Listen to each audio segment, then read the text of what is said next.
up, everyone? So we are back here at Girl in Her Mixer. What? So Chef Darlene is a close friend that I've known for years, and this is one of my favorite parts, is to inspire others out there that are looking to start their own business or even just move forward in life. And creating ripple effects of positivity, and I'll say it time and time again, is one of my goals. I've seen you grow through the years, and I've seen what you've done health-wise. You have honestly been an inspiration to me because you've lost so much weight, and Yep.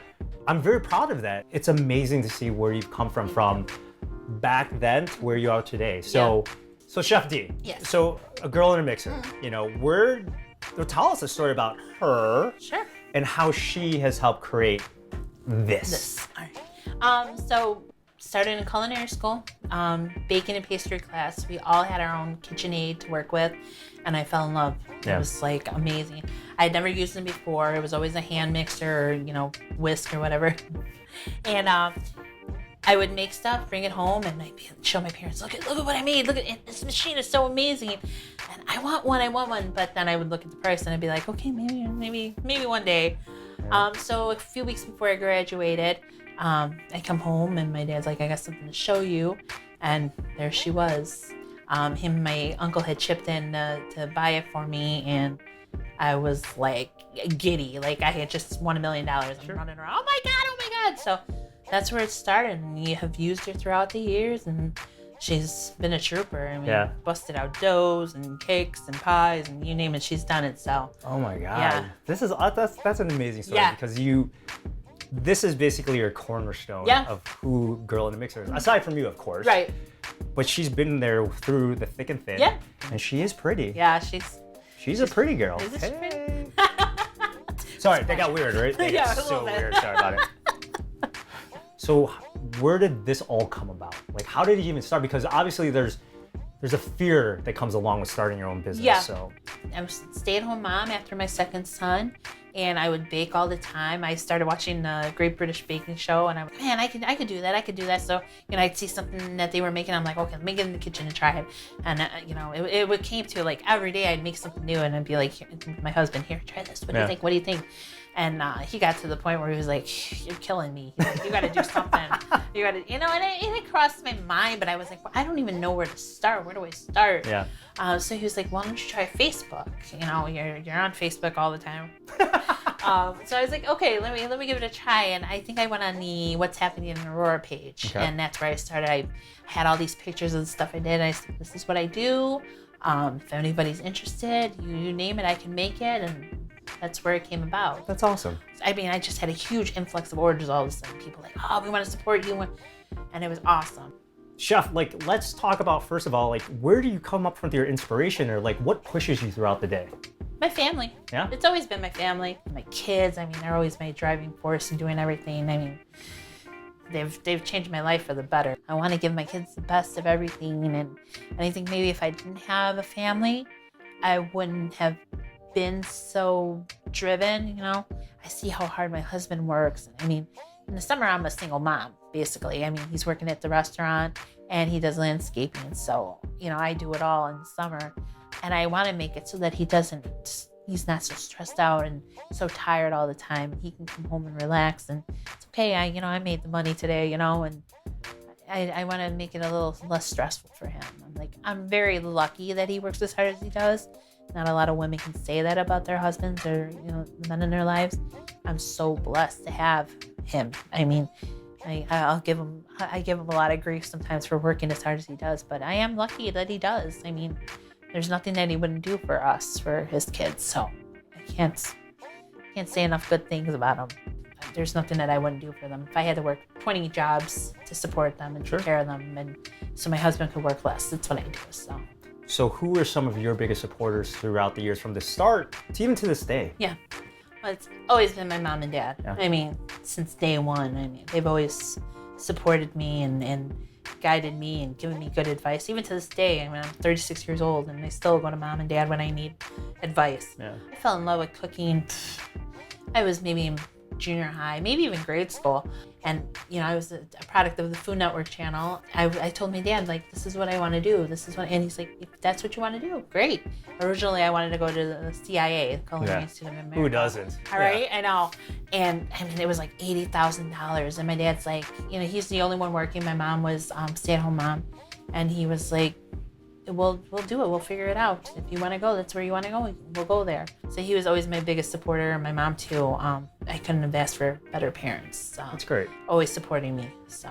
What's their background? My dad's Italian, my mom's Mexican, so there was always cooking, and I mean the best of both worlds. Were they ever involved in the culinary world or restaurant? No, my dad is big into electronics and working with his hands. She just worked jobs, odds and ends. She had a rough childhood. She had to quit school, I think, at like 8th grade and go to work. My grandma had 6 kids, and her father was an alcoholic, so she was the second to the oldest one.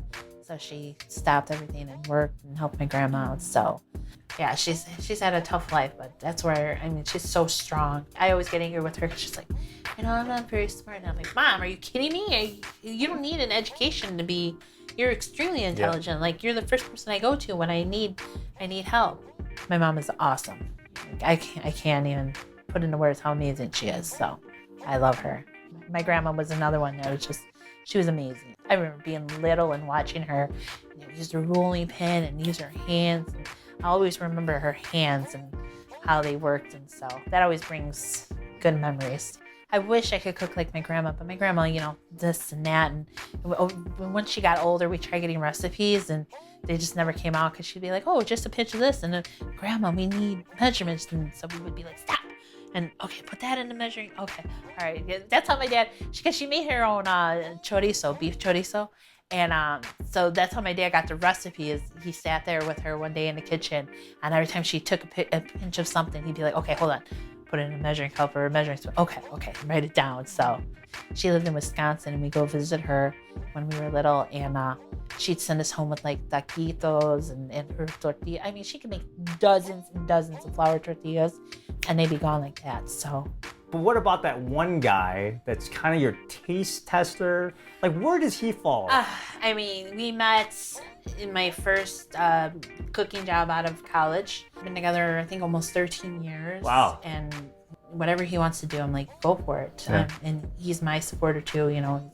He's the one who told me, you know, start selling and let's see where it goes. And, you know, he gives me ideas and he gives me criticism, even though I don't want to hear it sometimes. But he means well, so. Of course. And when I first started out, I was like, I'm not going to charge that much for cakes because I'm still learning to decorate. I just enjoy doing it, so I don't really take into account that yeah, it is my time. It is my, you know, my hard work. So I always have to like tell myself like, no, you're not a store. You're making everything from scratch, and you're taking time away from your kids. You're putting in hours on your feet. Like, yeah, you're worth the money that you're charging. So what would you say to the young entrepreneur out there? Say, what kind of advice would you give that individual? Don't be afraid. Don't be afraid? Do it. Yeah. Do it. What do you have to lose? I mean, because when I first started in this cooking and stuff, every new job, I was like, oh my God, I can't do it. What am I thinking? I mean, I remember my first job out of college, I was like, I can't do it. I remember that first day, the chef being like, this is going to be a hard job, and you have the hardest. I was in the grill, so I did breakfast and lunch, and he's like, you're going to have it real rough. And I remember going home crying that day, being like, I can't do this. What did I do? Oh my God. And I told my parents, I can't do it. I don't want to do it. I can't do it. And why did I say yes to doing this? And my mom's like, you have to. This is what you sign up for. Every job, it was like that. I would, something in the back of my head, you can't do it. And I would do it and be like, I could do this. This is easy. So I think a lot of it has had to do with like, I was bullied growing up, and Dad had a lot to do with my thought process. Like, you're not good enough. You can't do it. And it's funny because my parents were always so supportive. So I don't know why I thought that way, but I think it had a lot of being teased, you know, most of my school life. I've learned that throughout the years. Stop second guessing yourself. Just go for it. There's nothing to be afraid of. What was or is one of your most proudest moments of owning your own business? Just to seeing like how far I've come and like gaining those customers that keep coming back texts from my customers like, thank you so much. Like, that was delicious. It was awesome. I had so many compliments. Like, I love knowing that I put smiles on faces. Like, I just was thinking about, like, how long do I have to work off all these amazing calories? Like, but it was just... It was worth it. It is worth it because, you know, it's very creative. It's flavorful. And you know what? It comes from the heart. Yeah. And that's where you can really taste it and sense it. It comes from your heart, from your passion for the food. Yeah, So. I love what I do. I love doing it. Yeah. And people's reactions are worth it. What advice would you give yourself right now to your initial start, of this whole business? It's all worth it. all And it'll worth get better. It's not like what you see on Food Network. Sure. It's hard work. Yep. And blood, sweat, tears, lots of hours. As I've, grown and gone through the years and worked different jobs, it's just added to my confidence. You know, when we work together and Yeah. I'd ask you to stay, hey, can you stay a little half an hour to an hour longer, or even come in a little bit earlier? Yeah. You did it. And like that made such an impression on me because you were having a family. You're a female in a male-dominated world, and you literally can outcook a lot of those gals and guys on the line. And I was like, fuck yeah. Yeah. That's my go-to girl. Well, my dad instilled that work ethic in me and my brothers. He was like, when you go to a job and you leave, you want them to remember that, hey, Darlene worked here. Yeah. And, man, I wish I had somebody like Darlene. And I went into every job like that. Like, I want them to remember me. That's why I work so hard. Well, I'll tell you this. It's for sure that you have definitely left a positive impression on me. It's so good to see you pursuing your passion and still driving towards it. 5 years from now, what's that goal? I would love to have my own brick and mortar. I want to be able to be like, okay, well, today I want to make croissants. So I'm going to put some croissants out there. Today I'm just going to do cupcakes, just something, use those creative juices that are always flowing through me. So, and if it sells out before then, hey, I'll be happy. She means a lot to you. Yes, absolutely. So hopefully one day when the brick and mortar come about, we can possibly bedazzle her. Bedazzle her, make her all nice and shiny, Okay. Glass case it up. bling her up. There we go. All right, cool. But that's awesome that Yeah. you had the support of your family. They saw how much you were driven and had the passion for it. Yeah. And then they got you the item, the tool to help progress, make you evolve as that chef, that pastry chef. So very cool story to hear about that. you. So I have so much happiness that I'm here with you right now. Me too. Thank you in closing to you, especially joining me here today and still inspiring me as an individual and inspiring, I'm sure, a whole host of others now from this very moment, and as well as your customers. Honestly, thank you just for being who you are, being an amazing woman, amazing wife, mother, friend, daughter, everything that encompasses and brings about your spirit. And I just want to also thank you. I know you and I really haven't had time to talk and everything, but I think there's a moment that we're gonna... Sorry, that got weird. But anyways. Well, thank you. Thank you. No. Thank you. Have honestly been an inspiration to me, like, from the moment I started working with you. Like, you're one of the chefs that brought out the confidence in me. You and there's another chef that I have worked with that just brought out, because for a while it was like, I'm just going through the motions. Sure. And then I worked with you and I worked with this other chef, and I gained a passion for it again. Good. That I had lost. So I want to thank you for that. We can reach out to one or two people out in this world, Absolutely. inspire them through your story, through your food. We have just won. Absolutely. And we are successful, and then we're creating ripple effects of positivity. Absolutely. Please tell your husband thank you for being our PA on the set. Yeah, right? And tell your young boys when they see this YouTube eventually, look what mommy can do. Yeah, absolutely. This is what you guys can do. Absolutely. But thank you guys for joining us today. Thank you. If you have any questions, reach out to Girl in a Mixer, Please. Chef Darlene. Take care, everyone. We'll see you again soon. Thank you. So, Chef, Girl in a Mixer. Yes. Tell us the storyline behind her and how she has contributed to this.